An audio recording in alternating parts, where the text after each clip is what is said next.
Director of Behavioral Health Intervention Center. We're located in this building, Suite 110C. And Mr. Anthony Howard, he is the CEO of VRP Institute. We're really glad to have you here. The vision stemmed from an idea that myself and Mr. Howard had, along with the panel here, to provide an experience for you all to obtain real-life, practical, one-on-one opportunities to interview or to practice interviewing with individuals who are in the top of their fields at the current moment, an opportunity to ask questions, to simulate an experience we hope that all of you have either upon graduation or currently as you look for employment. Mr. Matthews and myself, we battled back and forth mentally, not argument-wise, but we just had a battle in terms of how large do we want to go with this thing. We have some that are in college. We have some that are not in college, but are out, have graduated from high school or in the workforce. So it's about that networking, being able to shake that hand. See, you have to walk up that street. You have to make that turn. You have to open that door. You have to go through the process because you never know who you will have an opportunity to meet.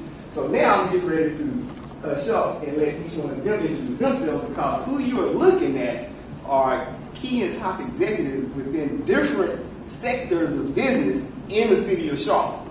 And behind them is an army. Now, I can't tell you once again where any of this will go, but the opportunity is great and humongous. So my challenge to each of you from the onset is to seize this opportunity. Take advantage of this opportunity for what it is. So I will be quiet and pass it to Mr. Thomas. All right, great. Thank you. I'm Charles Thomas. I'm the executive director of an organization called Queen City Forward, which is a nonprofit, the director of it.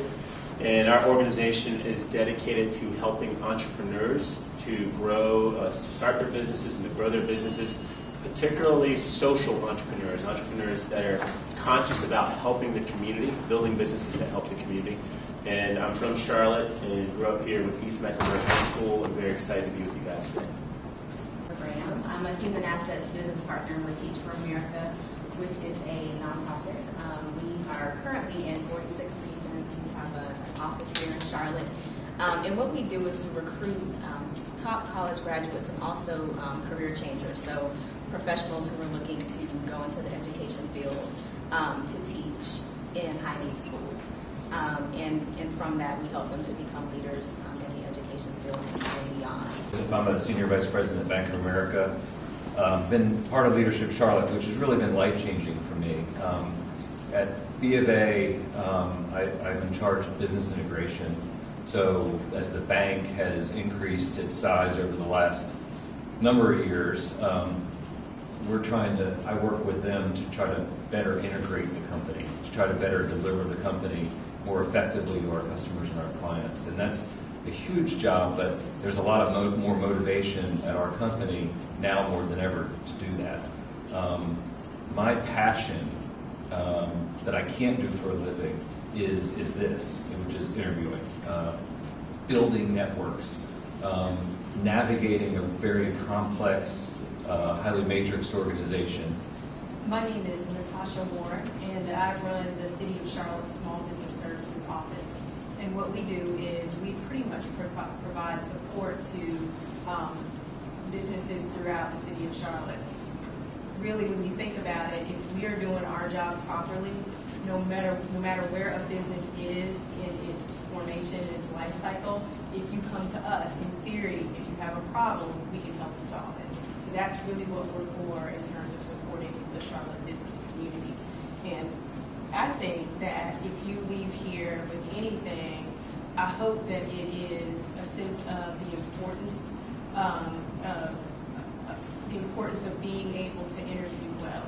the importance of being able to talk about yourself in the best way that you possibly can. So tell me a little bit about your future plans and goals. Future plans. Ultimately, I want to start working in law enforcement. I've been looking at CMPD and also the Sheriff's Department in Mecklenburg County. I feel like I would love to be like federal law enforcement, either something like FBI, DEA, something like that. Matthews. I go to UNC Charlotte. I'm a freshman. I'm a pre-business right now, and a minor in sociology. So as a pre-business major, I'm understanding that the importance of networking is crucial in any career field you want to go into. So I just wanted to come out here, meet anybody that I could in any field, and try to further my knowledge of what it takes. Can you tell me a little bit about what you think are great characteristics in a manager or supervisor? One who knows how to conduct business. And so you talked a little bit about, you mentioned that you were going to go career with the Navy. That's a very specific kind of career. I mean, military is very regimented and all of that. Tell me what rewards you expect that kind of career. Well, I know they're gonna pay for my college fees and stuff like that. Pay for housing and all of the good stuff like that, and medical needs. Share with me some challenges you had to overcome in order to be where you are, how that has served you, how you've learned that. I would say all the positions on campus or off campus, because you have to apply for it, and I think it takes a lot of encouragement to do that. And then after that, you have to take the interviews. And I, as a foreign student, I think interviews in English is a really challenging part for me. And I always think that other local students or people are way better English speaker, but I think I just want to gain experience and get the things that I want. So no matter how bad my English is, I still want to try. And you never lose if you try. You know? Yes. If you were to think about your kind of mentor in life that has helped you put together your life plan and helped you kind of guide you along life, who would that be? That pretty much be my uncle and my mother. My mom is she works for Auto Trade. His own business, I would recommend that he has to get out there and network. That's the way to get new business, is to go out and show up. You're selling yourself.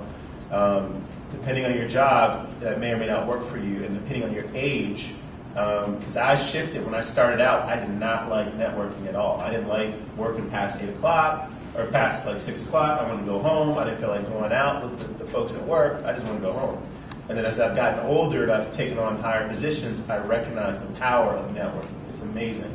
And the power of your personal brand and the power of building those relationships so that other people talk about you. So Chris was giving me some good feedback about Darius. And I'm like, that's good. That's what you want. You want other people to know you and talk about you and to speak well for you. So that's just another interesting thing about your personal brand and about one of the challenges we exist in our world, in our society, is that there's so many people that are watching you that it's easy, just be careful of that friend. So it's just the street these days is social media. Don't do it. And so I just say, I'm sure that you're aware of it. It's already on your radar, but companies are becoming more aggressive about really, really researching your Facebook and your Twitter and your Instagram and Tumblr and whatever you have out there is easily accessible. So I would just say, if you are beginning your job search and building your personal brand, be very cognizant of what is out there about you online. Yeah, clean it up if it's not. Yeah. Go through, delete. Have your friends. Make sure your friends, like my son posted something that was funny on my page, but the person's name had a curse word in it, and so then he was sharing, which is one thing that I need to have a conversation with. Anyway, but then I had to delete that. I was like, that's not appropriate for my page, for my brand.